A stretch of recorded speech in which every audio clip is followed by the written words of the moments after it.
புத்திமானுடைய மனம். புத்திமானுடைய மனம் அறிவை தேடும்.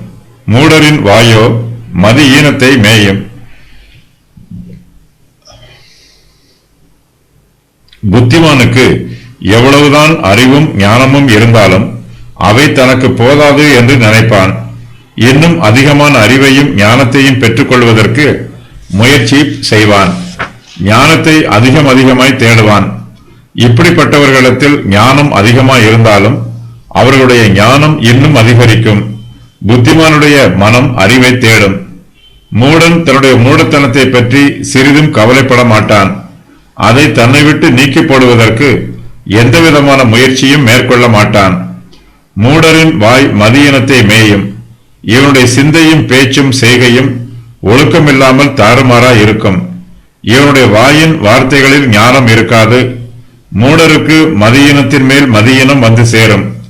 தனக்கு எவ்வளவுதான் மதியினம் வந்தாலும் அது போதும் என்று அவன் நினைக்க மாட்டான். அவனுடைய மதியினம் அதிகரித்துக் கொண்டே இருக்கும். அறிவை தேடினவர்கள் சாலமோன், சேபாவின் ராஜஸ்திரி, கந்தாக்கேயின் மந்திரி, பெரையா பட்டணத்தார்.